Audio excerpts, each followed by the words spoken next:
이 시간 하나님께서 우리에게 주신 하나님의 말씀 누가복음 8장 40절부터 56절 말씀입니다. 신약성경 105쪽입니다. 누가복음 8장 40절부터 56절 말씀입니다. 한 절씩 교독하겠습니다. 제가 40절을 읽습니다. 예수께서 돌아오심에 무리가 환영하니 이는 다 기다려서 미루라.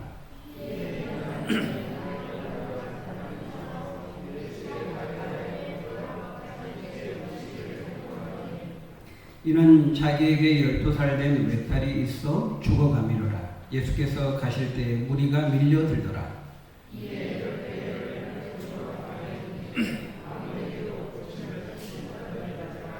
예수의 뒤로 와서 그의 옷가에 손을 대니 혈루증이 즉시 그쳤더라.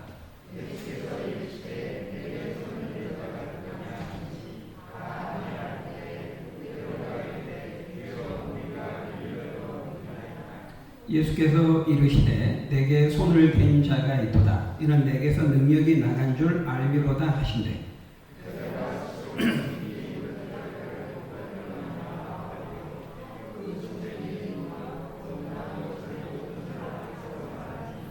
예수께서 이르시되 딸아 내 믿음이 너를 구원하였으니 평안히 가라 하시더라.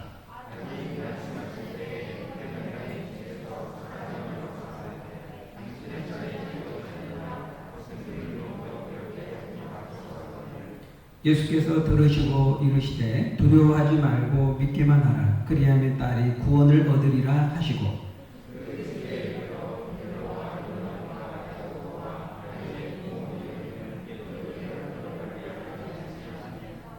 모든 사람이 아이를 위하여 울며 통곡하며 예수께서 이르시되 울지 말라. 죽은 것이 아니라 잔다 하시니 예수께서 아이의 손을 잡고 불러 이르시되 아이야 일어나라 하시니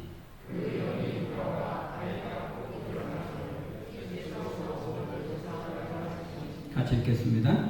그 부모가 놀라는지라. 예수께서 경고하사 이 일을 아무에게도 말하지 말라 하시니라. 아멘.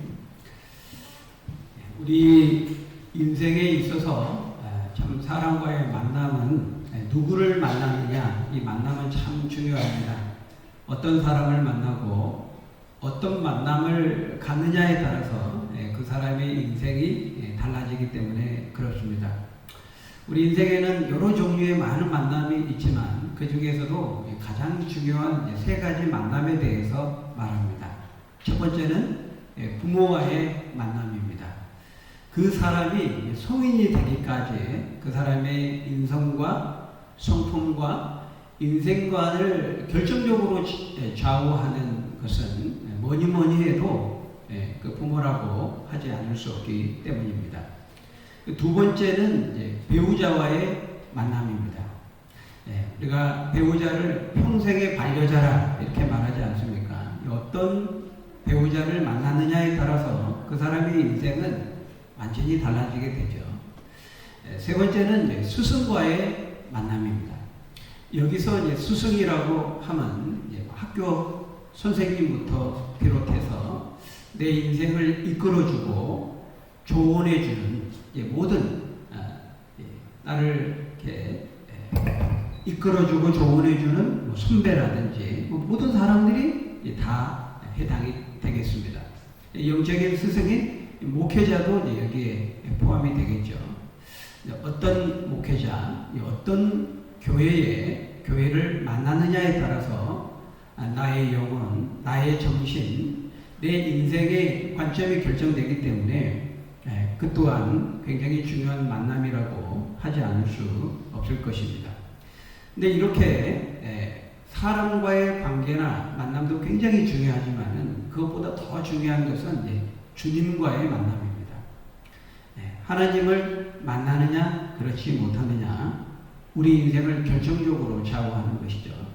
사람이 사람을 만나서 변화되고 인생이 바뀌는 것은 혹 있을 수 있지만은 그러나 결정적이거나 근본적이라고 말하기는 어려울 거예요. 그렇지만은 주님을 만나는 것은 주님을 만나면 우리 인생이 완전히 바뀌게 되죠.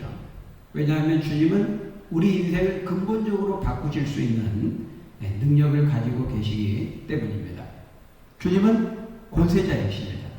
어떤 인생도 할 수 없는 그 권세를 가지고 계시기 때문이죠. 우리가 지난 시간까지 지금까지 우리가 본문을 통해서 계속해서 살펴보고 있는 것은 예수님이 어떤 권세를 가지고 계시느냐 하는 것입니다. 예수님이 누구인가 하는 것을 우리가 계속 살펴보고 있는데요. 예수님은 나병 환자를 깨끗하게 고치셨고 바다의 풍랑과 광풍도 말씀 한마디로 꾸짖으시면서 잔잔케 하시는 권세를 가지고 계셨고, 또 우리가 지난 시간에는 귀신도 꾸짖어서 벌벌 떨게 하시는 말씀의 권세로 쫓아내시는 그런 권세를 가지고 계신다는 것을 우리가 살펴보았습니다. 오늘 본문도 이제 같은 맥락에서 말씀하고 있습니다. 오늘 본문은 예수님을 만난 두 사람의 믿음을 통해서 예수님이 병든 자를 고치시고 죽은 자까지도 살리시는 그 권세를 가지고 우리 인생을 온전히 새롭게 하실 수 있는 메시아임을, 구원자임을 우리에게 증거하고 있는 것입니다. 우리가 읽었던 오늘 본문을 보면 회당장 야이로라고 하는 사람이 예수님께 나와서 죽어가는 자신의 외동딸을 살려달라고 간절히 요청하고 간청하는 모습을 보게 됩니다. 거기 41절에 보면 야이로라 하는 사람의 이제 사회적인 직책이 언급되어 있는데 회당장이라고 말씀합니다. 회당장. 여러분이 회당장이라고 하는 것은 말 그대로 회당의 장이죠. 회당의 수반으로서 모든 집회를 인도하고 회당 건물을 유지하고 보존하고 관리하는 책임을 가지고 있을 뿐만 아니라 그 회당에서 예배를 드리고 모임을 할 때 율법을 낭독하고 심지어 설교자까지도 선정하는 그런 권한을 가지고 있었습니다. 상당한 권한을 가지고 있는 것이죠. 그렇게 해서 이렇게 상류 계층의 일원으로 나름대로 사회적인 지위가 있고 존경을 받는 사람이 바로 이 회당장의 직분이었습니다. 근데 이 사람이 지금 예수님께 나와서 어떻게 하고 있습니까? 예수님의 발 앞에 엎드려 간절히 간구하고 있습니다. 먼저 우리는 오늘 본문을 통해서 이 회당장 야이로가 예수님께 찾아와 도움을 구하는 이 자세를 우리가 좀 주목해서 살펴볼 필요가 있는 것입니다. 그는 예수님께 아주 겸손하고도 간절한 마음을 가지고 도움을 요청하고 있습니다. 나와서 그냥 악수를 청하면서 부탁을 하는 정도가 아니고 엎드려서 무릎을 꿇고 이마를 땅에 대고 절하면서 자신의 딸을 살려달라고 간절히 읍소하고 있는 것입니다. 자신이 가지고 있는 이 회당장이라고 하는 사회적인 지위와 명예에 아랑곳하지 않고 예수님의 발 앞에 엎드려서 경의를 표하면서 간절하게 그리고 겸손하게 간청하고 있는 것입니다. 여러분, 유대 사회는 오늘 우리 사회와 비슷하게 체면의 사회였습니다. 체면. 그런데 이 사회적인 신분과 지위를 가지고 있는 이 회당장 야이로는 그런 체면을 내려놓고 그 체면을 중시하는 사회에서 사회적인 신분을 가지고 있는 이 회당장이 그 모든 것을 내려놓고 무릎을 꿇고 엎드려서 주님 앞에 나오는 것은 굉장히 간절한 자세라고 말하지 않을 수 없는 것입니다. 오늘 우리들이 입장에서는 아니 뭐 하나님의 아들이신 예수님께 엎드리고 무릎 꿇는 거 너무 당연한 거 아닌가 이렇게 생각할지 모르지만 지금 이때만 해도 예수님의 정체가 분명히 드러나지 않은 때였습니다. 무엇보다도 이 예수님은 이제 여주의 인물이었죠. 유대 당국으로부터 터부시 되었고 기득권 세력, 지배 세력으로부터 예의 주시함을 받고 살기 어린 눈으로 예수님의 문제와 허점을 찾아내려고 하는 그런 상황이었다는 거예요. 그런 상황에서 예수님한테 동조하거나 예수님과 친분을 갖거나 예수님과 나름대로 관계를 맺는다는 것은 사회적으로 낙인이 찍혀서 불이익을 당하고 매장당할 수 있는 그런 상황이었다는 거예요. 여러분, 오늘 우리 사회도 어떻습니까? 우리 사회도요, 진영 논리에 사로잡혀가지고 같은 진영에 있고 같은 당에 속해 있으면은 다른 말을 못합니다. 조금만 다른 이견을 말하고 다른 생각을 말하면은 완전히 낙인 찍혀서 매장당해 버리죠. 넌 도대체 누구 편이냐? 그러려면 나가라. 이래가지고 다른 생각, 다른 이견 자체를 용납하지 않습니다. 여러분, 우리가 정반합이라고 하잖아요. 정이 있으면은 그것에 반대되는 반이 있을 수 있는 겁니다. 그래서 이런 정과 반의 과정을 통해서 합이라고 하는 어떤 결론에 이르게 되는 거죠.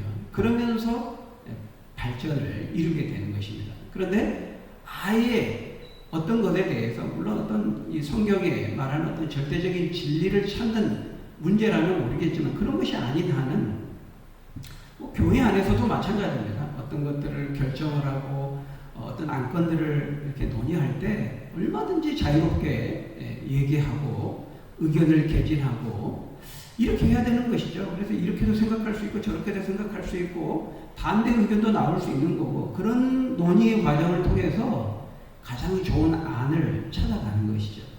정책적으로 어떤 제도적으로 가장 이 부작용이 없는 후유증을 최소화할 수 있는 그런 가장 좋은 안건들을 만들어낼 수가 있는 겁니다.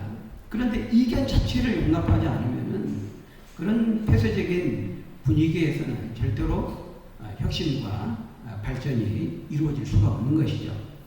그런 분위기다 보니까 눈치를 보면서 두려워서 이제 말을 못하는 겁니다. 바로 이제 그런 상황이었어요. 지금 예수님 당시에도 꼭 그러했습니다. 유대 당국으로부터 예수를 요주의 인물로 보고 예의주시하고 있는 상황이었기 때문에 바리새인이었던 니고데모도 요한복음에 보면은 예수님을 찾아올 때 낮에 못 찾아옵니다. 밤에 찾아오죠. 밤에 사람들의 인식이 두려워서 사람들의 인적이 드문 밤에 사람들의 눈을 피해서 찾아온 겁니다. 그만큼 사람들의 시선이 두려운 거죠. 바로 이런 상황이었다. 이런 상황, 이런 분위기에서 회당장 야이로가 예수님을 찾아와서 그것도 단순히 찾아온 데 그치지 않고 그 발 앞에 엎드렸다는 것은 이건 절대로 쉽지 않은 일이었던 것이죠.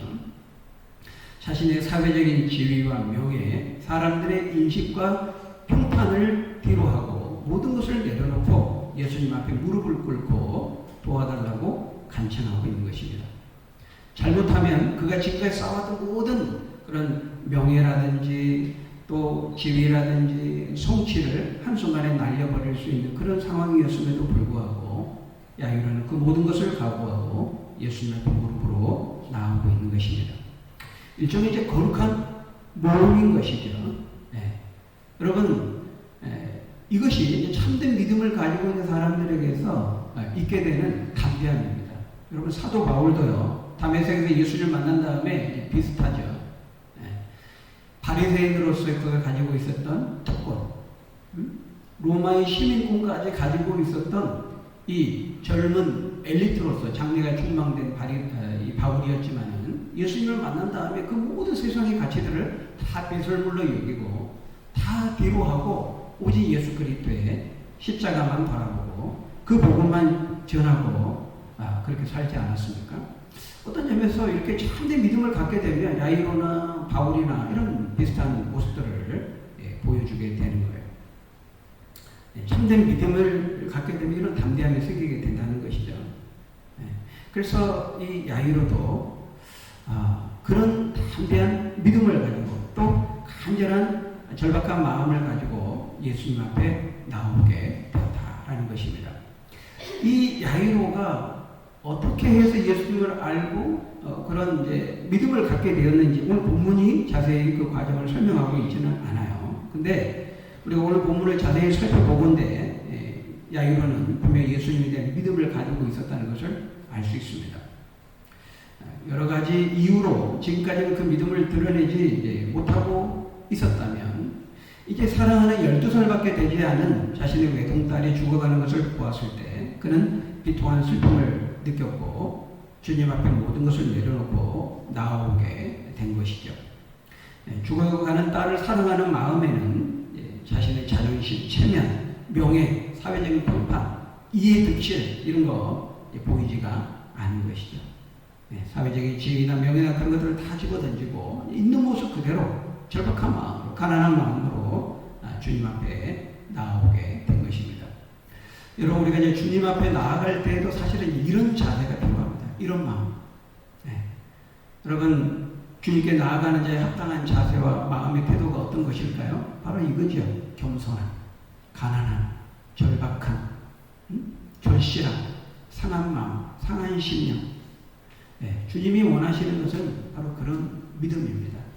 하나님은 마음이 상한 자에게 가까이 하시고 그 중심에 통해하는 자를 구원하신다고 말씀했습니다. 체면이라는 껍질을 깨고 거짓이라는 껍질을 벗고 자존심을 다 내려놓고 주님 앞에 있는 모습 그대로, 벌거벗은 모습 그대로 자신을 감추거나 포장하지 않고 주님 앞에 나아가 간청하는 것입니다. 주님이 아니면은 저희 딸은 살 수 없습니다. 주님이 아니고서는 저희 인생은 설 수 없습니다. 주님, 제 딸을 살려주십시오. 제 인생을 살려주십시오. 이렇게 절박한 마음을 가지고 하나님께 구하며 나아갔던 것입니다. 그러니까 주님이 어떻게 하십니까? 상한 갈대를 꺾지 아니하시고 꺼져가는 신비도 끄지 않으시는 주님께서 그 절박한 그 간절한 믿음을 받으셨습니다. 믿음대로 되게 하신 것이죠. 여러분, 우리에게도 이 절박한, 이 간절한, 이 겸손한 마음을 가지고 나아가는 그 믿음이 우리에게 필요하다는 거예요. 그 믿음을 가지고 나아가면 하나님 반드시 믿음대로 되게 하시는 역사를 우리에게 허락해 주실 줄 믿습니다.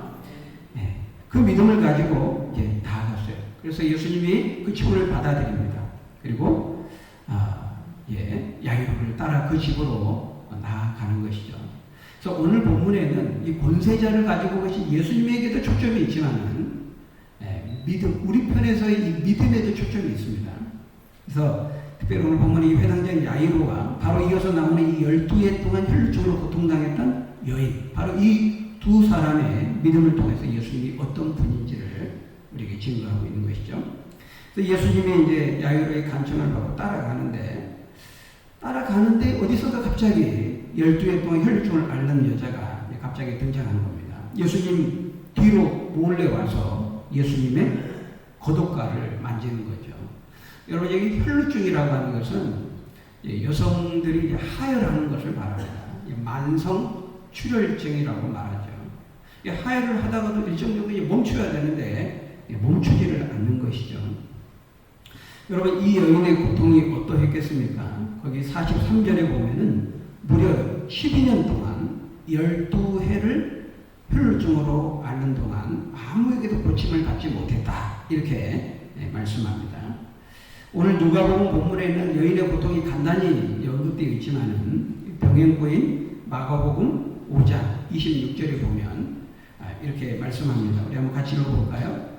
마가복음 5장 26절 시작. 많은 의사에게 많은 괴로움을 받았고 가진 것도 다 허비하였으되 아무 효용이 없고 도리어 더 중하여졌던 차에. 한마디로 이 12년 동안 안 해본 것 없이 다 해본 겁니다. 수많은 의사들을 찾아가서 진료를 받고 약을 먹고 처방을 받고 해봤지만은 백약이 무효한 겁니다. 아무런 차도가 없는 것이죠. 재정적으로도 엄청나게 많은 물질을 허비하게 되었던 것이죠. 그럼에도 전혀 차도가 없는 겁니다. 그러니까 몸도 마음도 다 상하게 되고 무엇보다도 이 절망적인, 더 이상 소망을 찾아보기 어려운 그런 절망적인 상황 가운데 있었던 것이죠. 그래서 이 여인은 너무 고통 가운데 있었어요. 근데 더군다나 이 모세의 율법에 보면은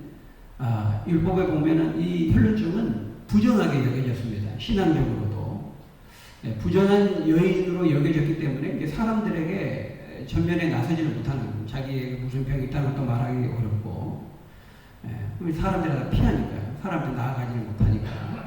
그래서 예수님께 나에게 이런 병이 있습니다, 고쳐주세요, 이렇게 하지를 못했던 겁니다. 몰래 예수님 뒤로 가서 겉옷을 만진 거죠. 그러니까 12년 동안 하혈을 했으니까요. 피가 계속 빠져나가면 철분이 빠져나가니까 의학적으로 보면 빈혈의 증상을 늘 만성적으로 달고 살게 되는 것이고, 그러니까 또 몸이 쉽게 노화된다고 합니다. 그러니까 여성으로서는 이미 끝난 거죠. 사회적으로도 사람들에게 부정한 여자로 여기서 따돌림을 받고, 그러니까 여러분 이 여인의 인생에 어떤 소망이 있겠습니까? 아무런 소망이 없는 정말 절망적인 상황이죠. 그런데 이 여인의 마음속에 한 가지 믿음이 있었습니다. 그것은 저 예수님을 만나면, 저 예수님의 겉옷만 만져도 내가 치료함을 받고 구원을 얻겠다라고 하는 그 믿음이 이 여인의 마음속에 있었던 것입니다. 그래서 그 믿음을 가지고 몰래 예수님의 뒤로 가서 겉옷을 만진 겁니다. 믿음으로 그 겉옷을 만졌더니 어떤 일이 일어났습니까? 만진 순간, 믿음으로 만진 순간 혈루증이 즉시 멈췄더라, 이렇게 말씀합니다. 예수님의 옷가를 만지면 낫겠다고 하는 이 여인의 믿음은 우리가 보기에 따라서는 약간 좀 미신적인, 좀 정상적인 믿음이 아닌가 아니냐, 이렇게 보일 수도 있습니다. 그러나 여인은 예수님에 대한 분명한 믿음을 가지고 있었어요. 우리가 그걸 어떻게 알 수 있습니까? 거기 43절에 보면 예수님이 이 여인의 믿음을 칭찬하지요. 따라 내 믿음이 너를 구원하였으니 평안히 가라. 여러분 정말 옷감만 만져도 이런 능력이 나타날 수 있을까요? 말이 됩니까?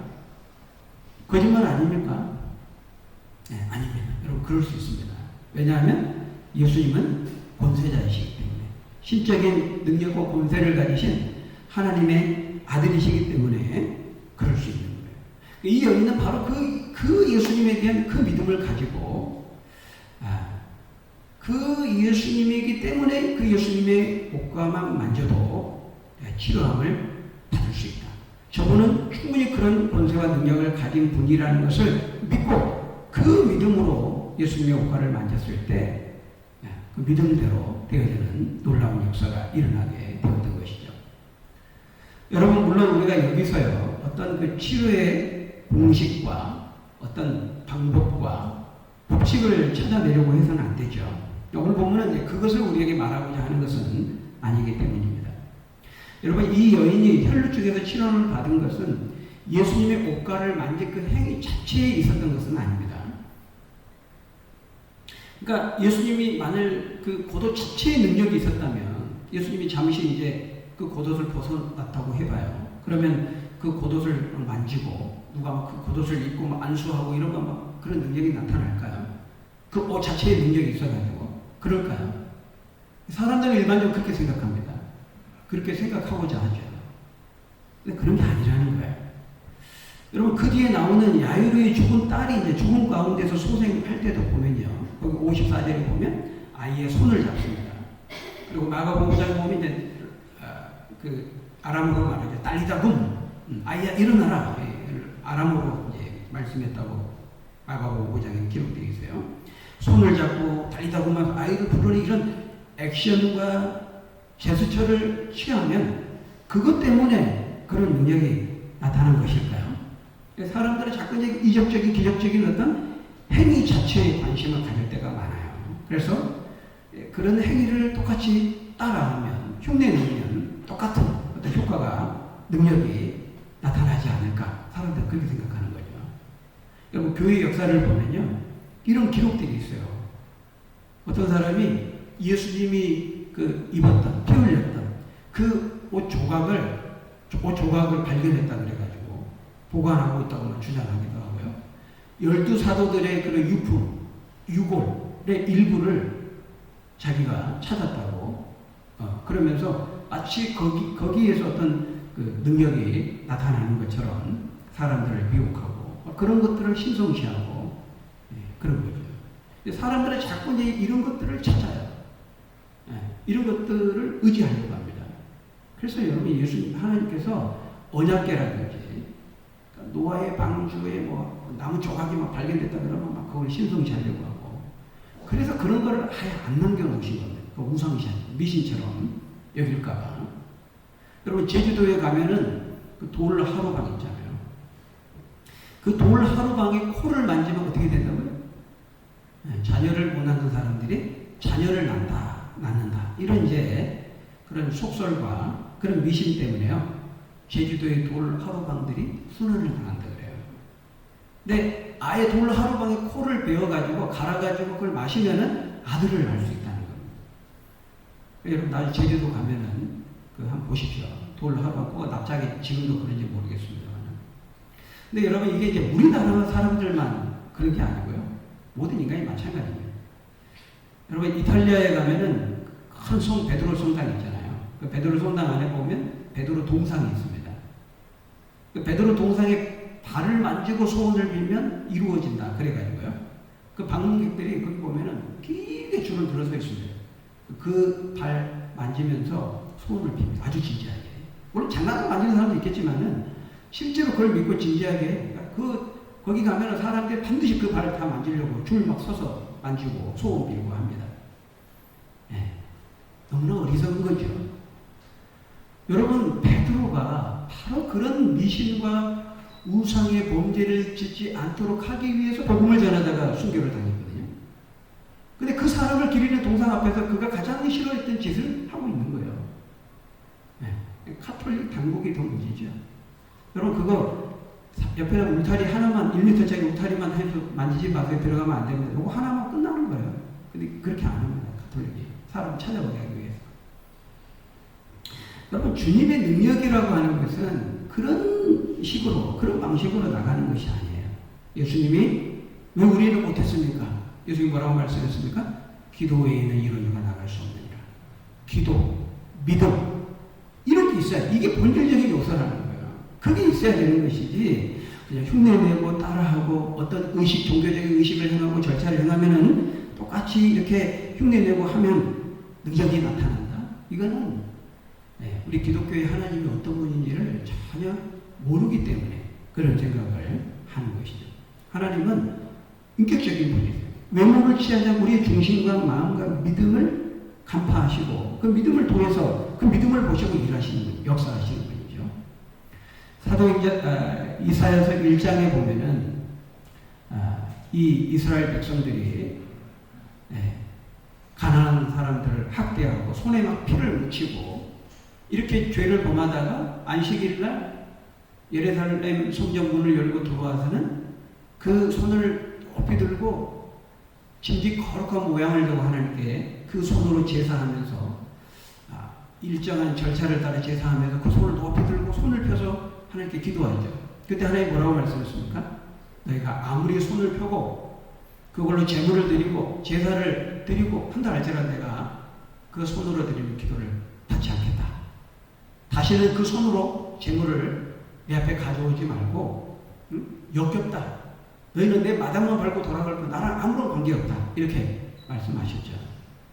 그러니까 그 손에 피를 묻혔다는 것은 그 가난한 사람들 등쳐먹고 괴롭히고 죽이고 그러면서 그 손에 피 묻힌 채로 와가지고 회개하지도 않고 아무 일 없었다는데 그 손으로 막 제사를 드리고 제물에 안수하고 손을 펴서 기도하고 축복해 달라고 한다는 거죠.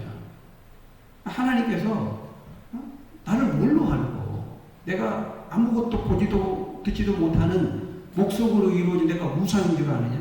너희들이 나를 그렇게 멸시하고 조롱하고 희롱하느냐? 하나님은 다 보시고 아시고 지성과 감성과 의지를 가지시는 인격적인 하나님이라는 거예요.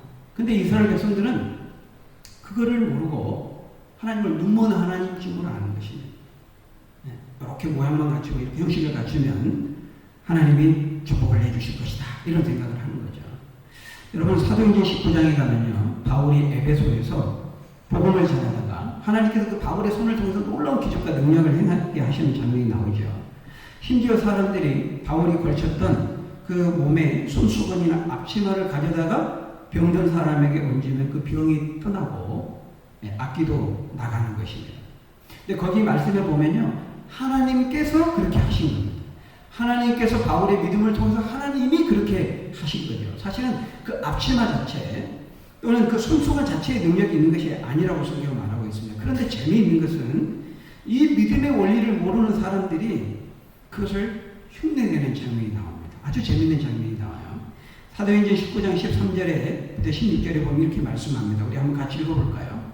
사도행전 19장 13에서 16절 시작. 이에 돌아다니며 마소라는 어떤 유대인들이 시험을 삼아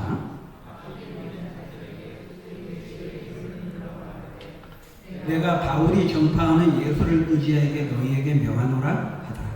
유대의 한 제사장 스게와의 7 아들도 악계가 대답하여 이르되 내가 예수도 알고 바울도 알거니와 너희는 누구냐 하며 악계 들린 사람이 그들에게 뛰어올라 눌러 이기니 그들이 상하여 벗은 몸으로 그 집에서 도망하는지라. 아주 재미있는 것은 막 사도 바울이 막 능력을 해가고 예수의 이름으로 막 기도하고 선포하기를 막 병든 자가 낫고 귀신이 떠나가니까 가만히 보니까 아 예수의 이름으로 이렇게 하면 저렇게 되는가 보나. 그걸 이제 따라하는 겁니다. 따라. 네. 그 또 사도행전 8장에 보면은 거짓 마술사가 시몬도 그 능력을 이제 돈으로 살 수 있는 줄 알고 나한테 그 능력을 팔아라 이렇게 나오죠. 굉장히 이제 재미있는 장면입니다. 바울이 이런 능력을 나타내니까 이 사람도 해보는 거예요. 그 스게와의 7 아들도 그렇게 해본 겁니다. 예수의 이름으로 명하노니 이렇게 해보는 거예요. 그러니까 귀신이 가만히 듣고 자식 웃기고 있네. 내가 예수도 알고 바울도 한테 너는 뭐야? 네가 나를 뭘로 알고 막 그러면서 오히려 그 사람을 막 괴롭히고 벌거벗겨가지고 도망가게 만드는 거죠. 완전 개망신을 당하게 하는 것입니다. 그러니까 지금 이렇게 사람들이 생각하는 것은 뭡니까? 열려라 참깨! 딱 이렇게 주문을 외면은 문이 닫히고 동물문이 닫히고 이제 열리는 것처럼 하나님의 능력을 주문처럼 생각하는 겁니다. 주문처럼. 어떤 사람은 주기도문을 막 반복해서 외우면 그 능력이 나타난다 그래가지고 그런 용도로 우리에게 주기도문을 주신 게 아닙니다. 네. 기도의 모범을 가르쳐 주신 거죠. 너희는 이렇게 기도하라 하시면서 근데 그 주기도문을 아무 생각 없이 그냥 주문을 외듯이 실제 기도가 빠진 채 우리의 마음의 중심으로 드리는 그 기도의 내용이 빠진 채 그 마음의 믿음이 빠진 채 주기도문만 계속 반복하면 능력이 나타납니까? 웃기는 거죠. 우리 기독교의 믿음은 그런 믿음이 아니에요.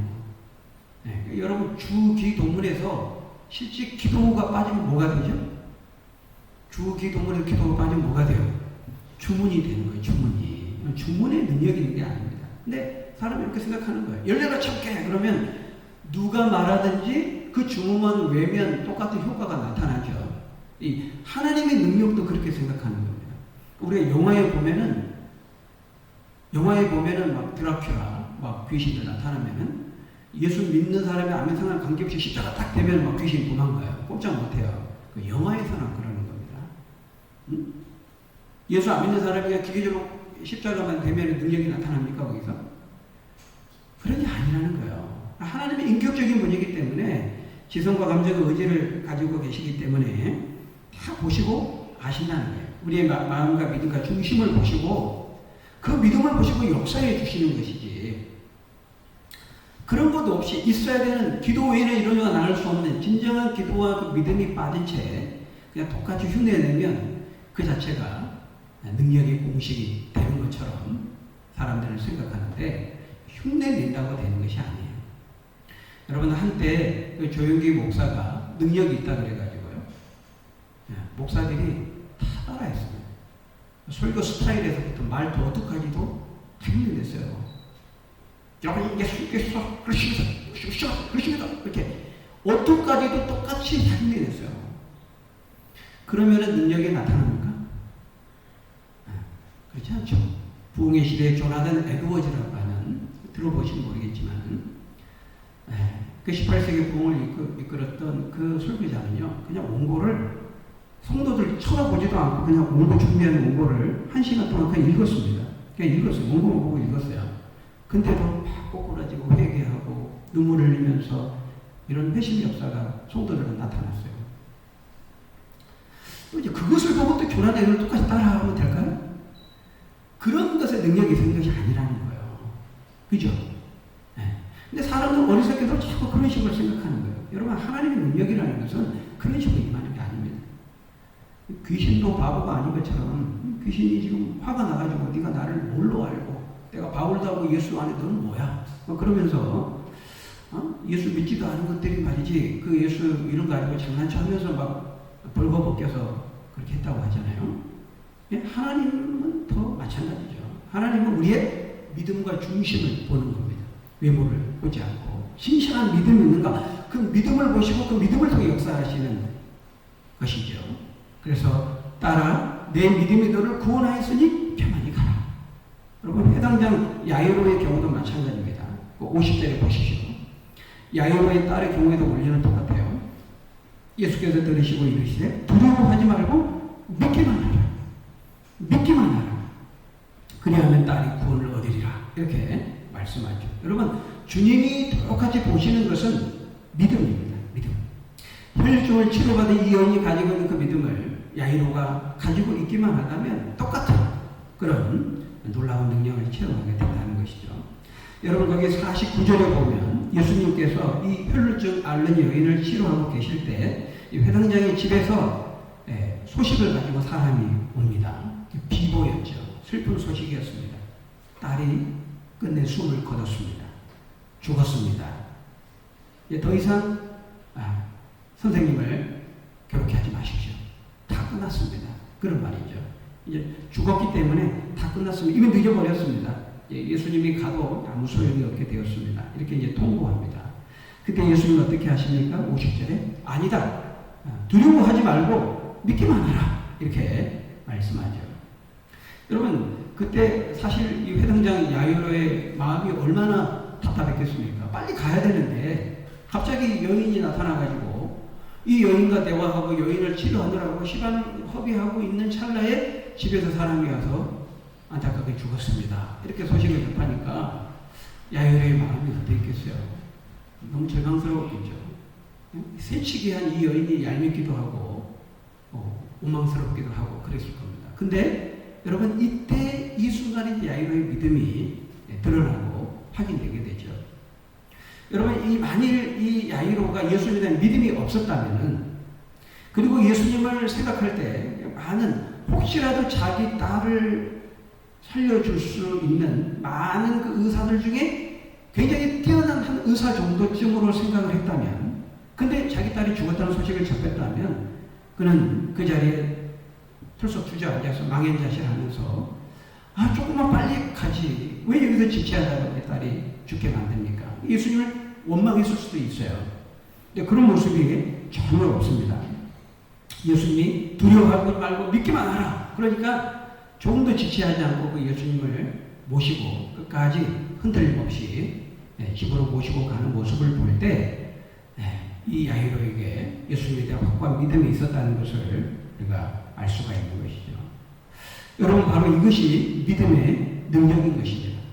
이 믿음이 있을 때 치료하시고 살리시고 구원하시고 회복하시는 하나님의 능력을 경험하게 되는 것이죠. 그래서 믿음 자체는 능력이 아니지만 하나님은 우리의 진실한 믿음을 보시고 겨자씨만한 믿음일지라도 그 믿음이 진실한 어린아이와 같은 순전한 믿음이기만 한다면 하나님은 그 우리의 믿음을 사용하셔서 이런 놀라운 능력을 나타내시게 된다라는 것입니다.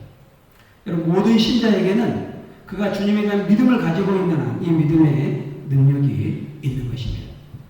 여러분 신자의 경쟁력이 뭡니까? 바로 이 믿음의 능력이죠. 참된 믿음이 바로 신자의 경쟁력인 것입니다. 신앙의 오래된 연수나 경력이 아니고 어떤 이런저런 직분이 아니고요.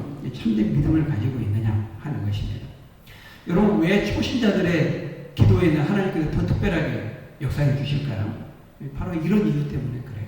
어린아이와 같은 그 순전한 믿음을 가지고 하나님께 나아가기 때문에요. 초신자들은 순수합니다. 주권적인 권세로 하나님이 역사하실 것입니다. 그러면은 아멘합니다. 주어진 대로 믿고 순수하게 받아들이기 때문이죠. 근데 오래된 묵은 신자는 작년에도 제 기도 안 들어주셨으니까 올해도 안 들어주실 거예요. 이런 믿음을 가지고 있으니까 그 믿음대로 되는 겁니다. 여러분 우리는 어린아이와 같은 순전한 믿음을 가지고 하나님 앞에 나아가야 되는 것이죠. 근데 거기 이제 예수님이 집에 들어가니까요. 이제 난리가 난 겁니다. 52절에 보니까 모든 사람이 아이를 위해서 울고 통곡합니다. 근데 그때 예수님이 유명한 말씀을 하시죠. 52절에 보면 이르시되 울지 말라. 죽은 것이 아니라 잔다. 그러니까 사람들이 죽은 것을 아는 거로 비웃습니다.